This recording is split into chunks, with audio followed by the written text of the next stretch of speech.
Jared Shears with Jared Shears Golf. We're going to talk a little bit of chipping and pitching here today. We're going to start with chipping. So I've got my sandwich that I chip with and a spatula here.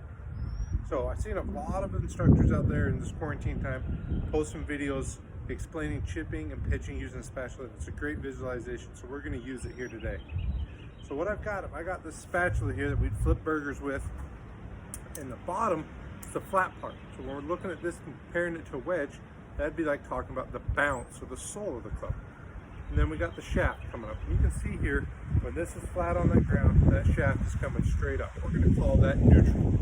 Now when we look at a sand wedge and the sole's flat on the ground, that shaft comes with a slight lean forward. Now that is its neutral. If we go get the club to vertical, all of a sudden now that leading edge is kicked up in the air, and we're going to get a lot of thin blade type chip shots. So when we're talking chipping, we want to return this club back to neutral so we can use that whole sole and bounce of this wedge.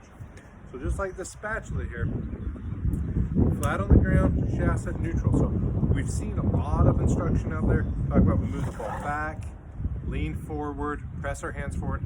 Well, if we do that with that spatula, all of a sudden now you can see that bounce is raised up off the ground.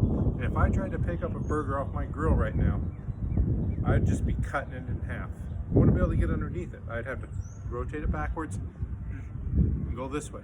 So what I see a lot of times out of amateur chippers, they move the ball back, they lean forward, and then as they go to hit it, they rock this way to try to get that club to neutral, because they've altered it so much that they can't get it back. So we're gonna hit some chips here, and basically I play golf with 5 different chips. I try to chip every chip for the most part using my highest lofted wedge, 58-degree wedge. So I've got a clock system here on the ground. 12 o'clock's right in the middle, 1 o'clock's towards my right foot, 2 o'clock towards my left, 11, 10. So 12 is my neutral. So if I just set up here, take a little chip, that's this neutral ball flight. You could hear it click the ground right there. My little blue line, part of it's missing because I actually hit behind it, but I used the bounce, so I just skipped right across, produced my natural ball flight. So now if I want to hit it lower, I'm going to move this golf ball back here to the 2 o'clock position. Well, now you can see what happens. That golf ball has gotten closer to my feet. The shaft is standing up. I'm standing in the same spot. We're here.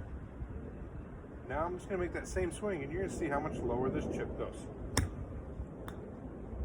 Nice low bump and run using that same 58-degree wedge. Now if I want to hit a high one, I'm going to move it up to the 10 o'clock spot here.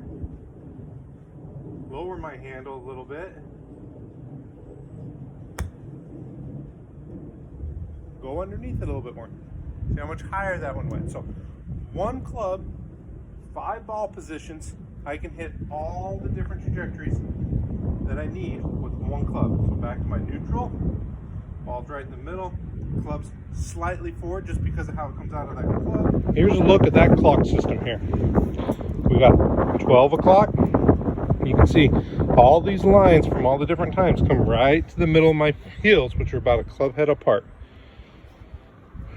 Right, neutral. If I want to hit it lower, just like the times on the clock, the 2 gets closer to my body. I'm not going to change my body. I'm going to set up. See how that shaft is matching that line for that 2 o'clock coming to my body. Boom. Want to hit it higher. That shaft is matching that line. Want to hit it just a little bit higher here. Hit it just a little bit higher or a little bit lower. It's going to be there. And obviously we have some in between there. So remember, always try to start every chip from your neutral and then go, do I need to hit it higher or do I need to hit it lower? And we don't move our club, we move our feet to make the club look different. Nice neutral ball flight. So in relationship, you can see my wall down there. We'll be able to see the difference in heights of those. Give that a try. Use that bounce. Don't get in there and start leaning forward. Always try to start right in the middle, let that club sit natural, and then all we're trying to do is get that club back to that position. So when I'm hitting the low one, I'm back here, not pressing my hands forward to hit it low. I'm letting that club still sit on the ground, but it's back.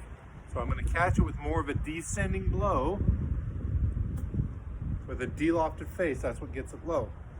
High one, it's gonna go forward, handle's gonna lower.